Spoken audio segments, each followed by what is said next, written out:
Kami perkara 47. Permohonan, Pak. Iya. Kalau berperkara terus kita bertengkar terus kita, Pak. Makanya dikasih nama permohonan sekarang. Baik. Iya. Ini perihal perbaikan permohonan uji material pasal 86 ayat 1 huruf B, pasal 87A. Bukan, sekarang yang hadir siapa dulu, Pak? Yang hadir saya sendiri Firman Adi Chandra, di samping kiri saya Pak Dona Al-Furqon, di samping kanan Ibu Safira, di belakang Pak Hanif Yuda Perwira, kemudian para pemohon ada Ketum Ampuri Pak Firman, ada Pak Firman M. Firmansyah dan Ahmad Barakwan. Demikian yang mulia. Assalamualaikum warahmatullahi wabarakatuh. Waalaikumsalam warahmatullahi wabarakatuh. Nomor 50 dipersilahkan.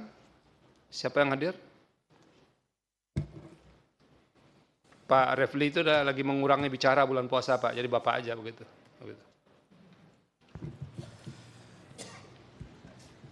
Baik, Yang Mulia. Silakan, Hari siapa yang ini, hadir? sesudah 14 hari untuk perbaikan kami hadir dan kami perkenalkan kembali yang kuasa hukum yang hadir. Pertama adalah Dr. Refli Harun SHMH LLM, kemudian Dr. Randus Abdullah Al-Katiri SHMBH, silakan tunjuk tangan setidaknya. Kemudian Dr. Fadli Nasution SHMH, kasih kode. Oke. Sudah, Kemudian, Pak. Biasa aja, Pak. Nggak usah. Joni Silalahi Sarjana Hukum. Oke. Kemudian M. Tony Soehartono SH. Kemudian saya sendiri Jahmar Girisang SHMH. Selanjutnya Ramdan Syah SHMH. Kemudian H. Mulyadi SHMH, kemudian Muhammad Salman Darwis SHMH LI, dan Saudara Ajis Yanuar SHMH MM. Demikian Yang Mulia kuasa hukum yang hadir hari ini. Terima kasih. Dan tambah lagi Yang Mulia, Iya. para prinsipal tetap hadir hari ini. Pertama, Rismon Hasiholan Candipar, mohon berdiri. Tetap berdiri sebentar. Disuruh Kemudian duduk, Pak. Duduk. Dr. Tiba, silakan. Ya, duduk kembali. Kemudian Mas Roy. Oke, itulah prinsipal dan kuasa hukum yang hadir hari ini, Yang Mulia. Terima kasih. Terima kasih. Sebetulnya memperkenalkan diri saja, Pak, tidak perlu berdiri itu. Tapi ini karena apanya banyak, pengikutnya banyak, jadi supaya kelihatan. Begitu, Pak, ya? Kami sudah menerima perbaikan permohonan dari kedua permohonan ini. Sesuai dengan nasihat sebelumnya, tolong disampaikan ke kami perbaikan apa saja yang dilakukan tanpa perlu menyebutkan itu di halaman berapa, biar kita cek. Jadi tidak perlu disampaikan lisan. Silakan untuk 47, dimulai dari 47. Ya, bismillahirrahmanirrahim. Assalamualaikum warahmatullahi wabarakatuh. Ya, waalaikumsalam warahmatullahi wabarakatuh. Kami bacakan perihal karena ada perubahan Yang Mulia. Ya, perihal berubah di halaman 1 cukup, nggak usah dibacakan. Baik. Oke, di halaman berapa perihal lagi? berubah, kemudian di bagian kewenangan Halaman telah berapa? dibuat dan dilengkapi dengan disesuaikan dengan kaidah peraturan Mahkamah Konstitusi. Oke, itu Kemudian, halaman 5 sampai halaman 5 sampai halaman 9. Oke. Lanjut. Kemudian di legal standing, bagian legal standing kita sudah rubah juga sesuai dengan arahan. Kami, Pak, bukan kita, Pak. Kami sudah rubah. Kami, betul. Kalau kita nanti saya ikut mengubah punya Bapak jadinya. Baik, Yang Silakan. Mulia. Baik, kami sudah rubah sesuai arahan dari majelis Ya. legal standing, jadi lebih kuat lagi Yang Mulia. Iya, kuat tidaknya nanti kami yang nilai, Pak. Baik Yang Mulia. Lanjut. Kemudian pasal yang diuji, 6 pasal ada perubahan. Ya. Di sini tadinya ada pasal 1, sekarang tidak ada pasal 1, jadi hanya pasal 86 ayat 1 huruf B, pasal 87A, pasal 88A, pasal 96 ayat 5 huruf D dan E, pasal 97 ayat 1 dan ayat 2 huruf B dan huruf D, kemudian pasal 110 ayat 1 dan ayat 2 huruf B dan huruf D. Oke. Batu ujinya masih tetap sama Yang Mulia, di pasal 27 ayat 1, pasal 28D ayat 1, pasal 28G ayat 1, pasal 28I ayat 4, dan pasal 29 ayat 2 Undang-Undang Dasar Negara Republik Indonesia. Kemudian dalil permohonan telah menyesuaikan dengan objek permohonan, yaitu 6 pasal dan telah menambahkan dalil-dalil lainnya yang menguatkan permohonan. Petitum di Silakan sini. dibacakan. Oke, langsung petitum Yang Mulia ya. Coba suara Ibu itu biar kita dengar juga, Pak. Bapak aja dari tadi. Oke, baik.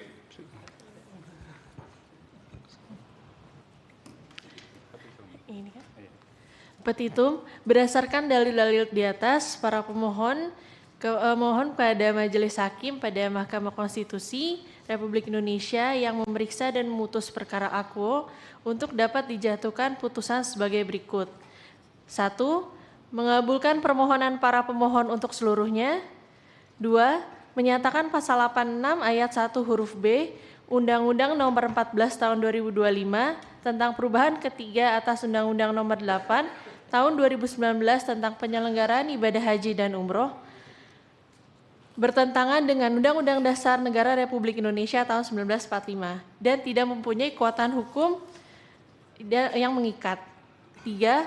Menyatakan secara mutatis mutandis semua frasa umrah mandiri dalam pasal 87A, pasal 88A, pasal 96 ayat 5 huruf D dan huruf E, pasal 97 ayat 1 huruf A dan huruf B, Undang-Undang Nomor 14 Tahun 2025 tentang perubahan ketiga atas Undang-Undang Nomor 8 Tahun 2019 tentang penyelenggaraan ibadah haji dan umroh.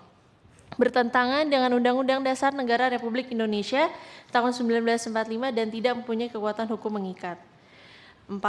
Menyatakan pasal 110 ayat 1 dan ayat 2 huruf B dan huruf D Undang-Undang Nomor 14 Tahun 2025 tentang perubahan ketiga atas Undang-Undang Nomor 8 Tahun 2019 tentang penyelenggaraan ibadah haji dan umroh bertentangan dengan Undang-Undang Dasar Negara Republik Indonesia tahun 1945 dan tidak mempunyai kekuatan hukum yang mengikat. 5. Menegaskan bahwa keberadaan peraturan pelaksana tidak dapat dijadikan dasar pembenar atas kekosongan norma, ketidakjelasan pengaturan atau pelepasan tanggung jawab konstitusional negara yang bersumber dari norma undang-undang yang bertentangan dengan Undang-Undang Dasar Negara Republik Indonesia tahun 1945. 6. Memerintahkan pemuatan putusan ini dalam Berita Negara Republik Indonesia sebagaimana mestinya, atau apabila Ketua Majelis Hakim, Mahkamah Konstitusi dan Majelis Hakim memeriksa perkara akuo berpendapat lain, mohon putusan yang seadil-adilnya. Cukup, Bu? Ex aquo et bono. Cukup? Cukup. Itu untuk mutatis mutandis itu apa maksudnya, Bu? Di angka 3 itu. Mutatis mutandis itu artinya pertama gabungan dari 4 pasal yang tadinya kita pisah Yang Mulia. Jadi secara komprehensif kita dijadikan satu posita dan satu petitum. Oke, itu aja. Betul Yang Mulia. Oke, nanti dicek lagi di rumah Pak ya. Mutatis mutandis itu apa maksud? Baik Yang Mulia. Terima kasih. Permohonan nomor 50. Tolong disampaikan apa saja yang diperbaiki dan di halaman berapa, Pak Refli ya. Iya, terima kasih Yang Mulia Profesor Salistra, Dr. Adis Kadir dan Dr. Ridwan Mansur. Permohonan yang kami perbaiki ini cukup banyak signifikan perubahannya. Iya. Jadi kalau tadi 46 paragraf sekarang jadi 92 paragraf. Gara-gara Yang Mulia memberikan banyak nasihat, jadi kami ikuti nasihat tersebut. Iya. Kemudian dalam bagian awal ya, tetapi kami ingin mengatakan bahwa ini diajukan oleh pemohon pertama Dr. T. Fauzia Tiasuma, pemohon kedua Dr. KRMT Roy Suryono Todi Projo. Itu kemarin nggak berubah ya pemohonnya ya? Ya, tidak Dilanjutkan berubah. saja Pak Refli. Pemohon ketiga Dr. Ismon Hasiholan. Urutan Yang Mulia, penegasan saja. Silakan. Kemudian soal kewenangan Mahkamah Konstitusi kami tambahkan soal PMK nomor 7 tahun 2025 sebagaimana dinasihatkan Yang Mulia pada sidang pendahuluan kemarin. Oke, di halaman 4. Nah, ya, di halaman 4. Kemudian kedudukan hukum legal standing pemohon kami berusaha mengkaitkan apa yang dialami oleh prinsipal. Kami sertakan bukti Jokowi's White Paper, buku karya mereka, dan juga kami sertakan penetapan mereka sebagai tersangka dan uraian-uraian yang menjelaskan kerugian konstitusional yang mereka alami, yang bukan hanya potensial tapi juga faktual akibat adanya pasal-pasal yang dimohonkan. Karena secara nyata dan faktual mereka ditersangkakan dengan pasal-pasal yang kami mohonkan. Itu yang mulia. Ya. Sementara pasal-pasal yang kami mohonkan itu yang mulia ada pengurangan dan ada penambahan. Jadi pengurangannya itu, penambahannya dulu ya. Penambahannya itu kami sertakan jungto-jungtonya. Misalnya pasal Undang-Undang ITE itu sanksi pidananya ada di pasal lain, kami tambahkan. Tapi esensinya sama. Kemudian yang kami kurangi adalah pasal 32 ayat 2 itu tidak kami masukkan karena ternyata tidak masuk dalam penersangkaan.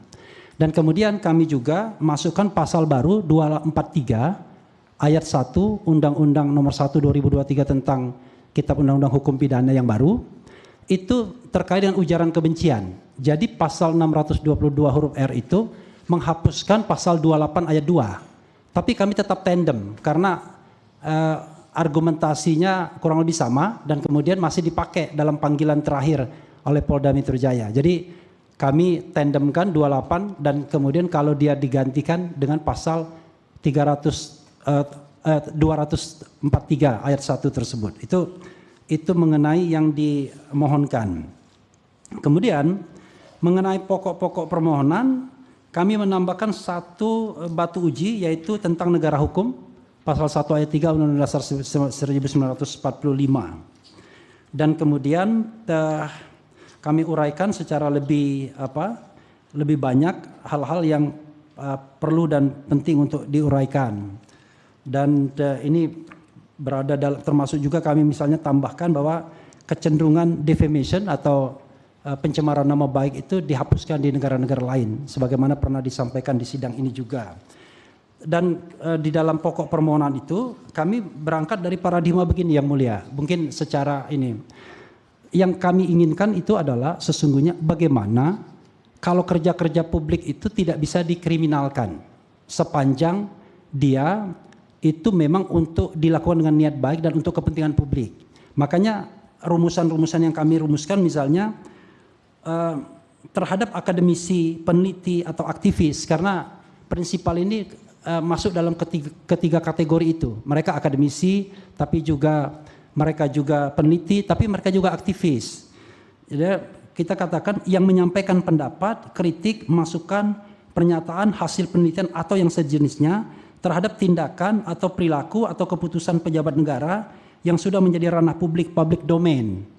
Baik yang masih menjabat maupun yang telah purna tugas tidak dapat dipidana sepanjang disampaikan dengan niat baik untuk kepentingan publik. Itu inti dari perbaikan permohonan kami yang sangat fundamental. Itu untuk pasal-pasal defamation.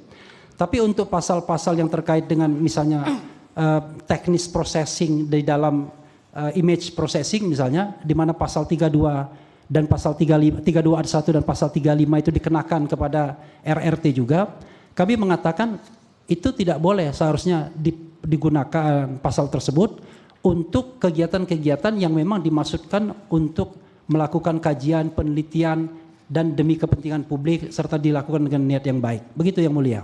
Oke. Jadi, ya. Sudah selesai?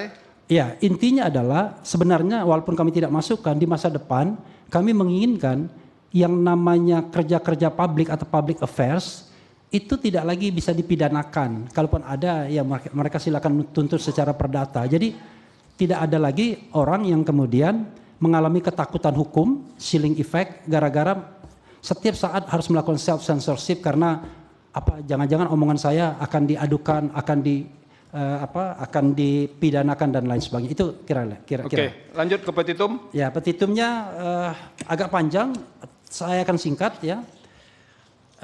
Mengadili, 1, mengabulkan permohonan para pemohon untuk seluruhnya. 2, menyatakan pasal 310 ayat 1 Kitab Undang-Undang Hukum Pidana yang berbunyi barang siapa sengaja menyerang kehormatan atau nama baik seseorang dengan menuduhkan sesuatu hal yang maksudnya terang supaya hal itu diketahui umum, diancam karena pencemaran dengan pidana penjara paling lama 9 bulan atau pidana denda paling banyak Rp4.500, bertentangan dengan Undang-Undang Dasar Negara Republik Indonesia tahun 1945 dan tidak mempunyai kekuatan hukum mengikat secara bersyarat, conditionally unconstitutional, sepanjang tidak dimaknai terhadap akademisi, peneliti, atau aktivis yang menyampaikan pendapat, kritik, masukan, pernyataan, hasil penelitian, atau yang sejenisnya terhadap tindakan atau perilaku atau keputusan pejabat negara yang sudah menjadi ranah publik dalam kurung public domain, baik yang masih menjabat maupun yang telah purna tugas, tidak dapat dipidana sepanjang disampaikan dengan niat baik untuk kepentingan publik. 3. Menyatakan pasal 311 ayat 1 Kitab Undang-Undang Hukum Pidana yang berbunyi, jika yang melakukan kejahatan pencemaran atau pencemaran tertulis dibolehkan untuk membuktikan apa yang dituduhkan itu benar, tidak membuktikannya, dan tuduhan dilakukan bertentangan dengan apa yang diketahui, maka dia diancam melakukan fitnah dengan pidana penjara paling lama 4 tahun, bertentangan dengan Undang-Undang Dasar 1945, dan tidak mempunyai kekuatan hukum mengikat secara bersyarat, conditionally unconstitutional, sepanjang tidak dimaknai, terhadap akademisi, peneliti, atau aktivis yang menyampaikan pendapat, kritik, masukan, pernyataan, hasil penelitian, atau yang sejenisnya terhadap tindakan atau perilaku atau keputusan pejabat negara yang sudah menjadi ranah publik, public domain, baik yang masih menjabat maupun yang telah purna tugas, tidak dapat dipidana sepanjang disampaikan dengan niat baik untuk kepentingan publik. 4. Menyatakan pasal 433 ayat 1 Undang-Undang Nomor 1 Tahun 2023 tentang Kitab Undang-Undang Hukum Pidana yang berbunyi, setiap orang yang dengan lisan menyerang kehormatan atau nama baik orang lain dengan cara menuduhkan suatu hal dengan maksud supaya hal tersebut diketahui umum, dipidana karena pencemaran dengan pidana penjara paling lama 9 bulan atau pidana denda paling banyak kategori 2, bertentangan dengan Undang-Undang Dasar 1945 dan tidak mempunyai kekuatan hukum mengikat secara bersyarat, conditionally unconstitutional, sepanjang tidak dimaknai terhadap akademisi, peneliti, atau aktivis yang menyampaikan pendapat, kritik, masukan, pernyataan, hasil penelitian, atau yang sejenisnya terhadap tindakan atau perilaku atau keputusan pejabat negara yang sudah menjadi ranah publik dalam kurung public domain, baik yang masih menjabat maupun yang telah purna tugas, tidak dapat dipidana sepanjang disampaikan dengan niat baik untuk kepentingan publik. 5.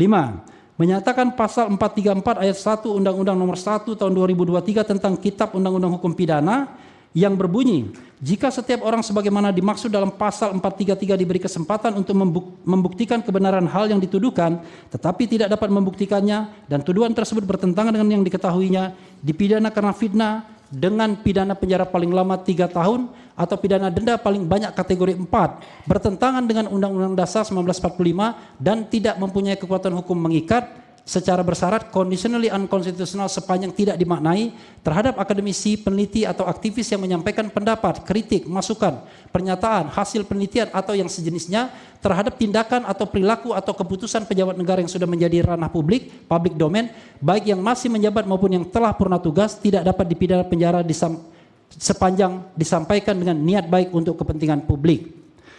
6.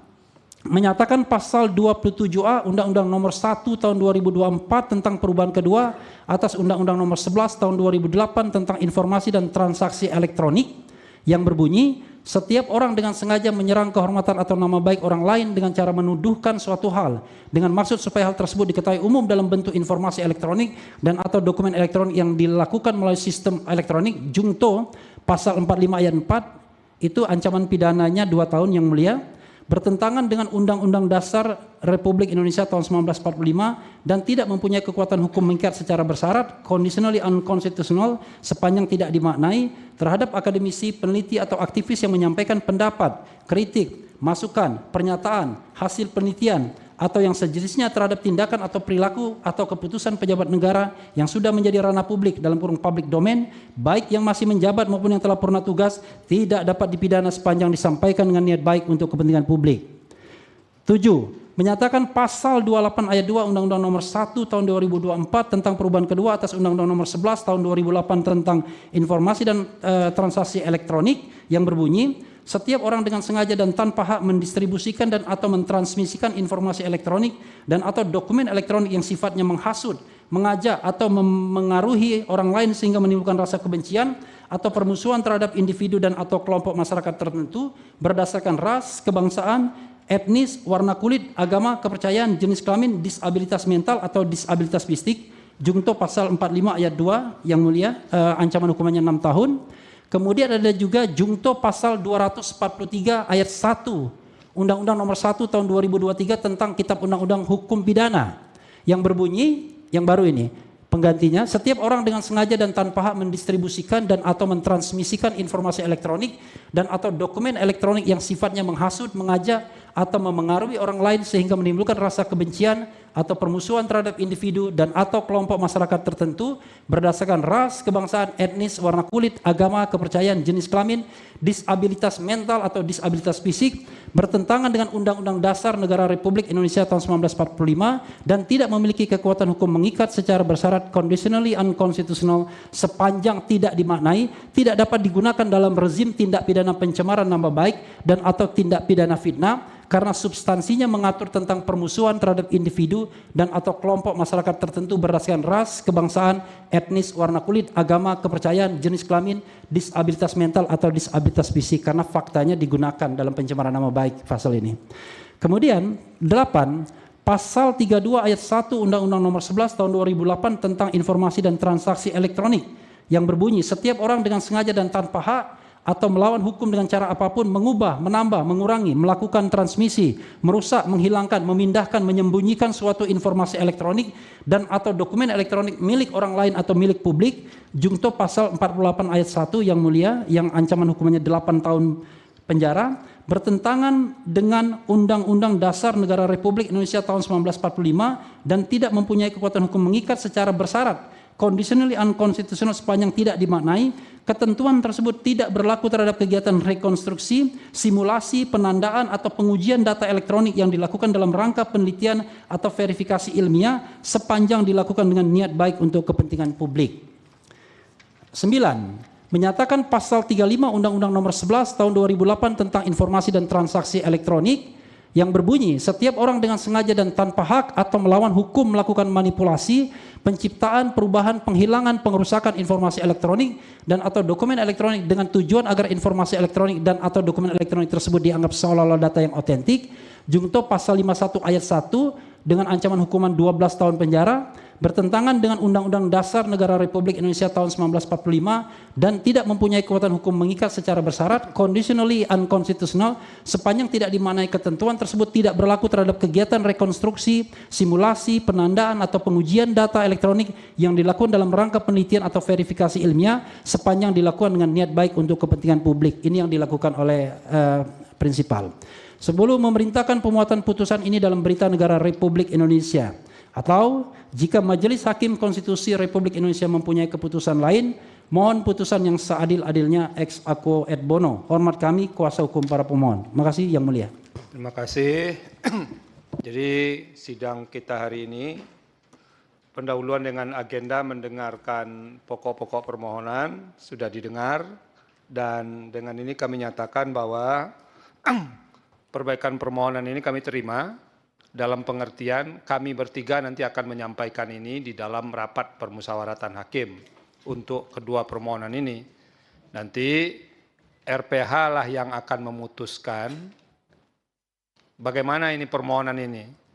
Diputus langsung atau dibawa ke pleno terlebih dahulu. Itu di antara alternatifnya. Bisa saja nanti dilihat lebih jauh. Ini ada yang memenuhi syarat atau tidak, syarat formil misalnya, ini memiliki legal standing atau tidak, dan itu akan dibahas di rapat permusyawaratan hakim. Apapun hasilnya nanti, kami Mahkamah akan memberitahu kepada para pemohon perkembangannya di Mahkamah. Sebelum sidang ini ditutup, kita akan sahkan bukti untuk permohonan nomor 47 menyerahkan bukti P1 sampai dengan P34. Betul? Betul Yang Mulia. Betul, sudah diverifikasi dan dinyatakan lengkap dan disahkan. Pemohon nomor 50 menyerahkan bukti P1 sampai dengan P5. Betul ya, sudah diverifikasi dan dinyatakan lengkap. Dengan demikian, sidang pendahuluan dengan agenda perbaikan permohonan untuk kedua permohonan ini dinyatakan selesai dan sidang ini dinyatakan ditutup.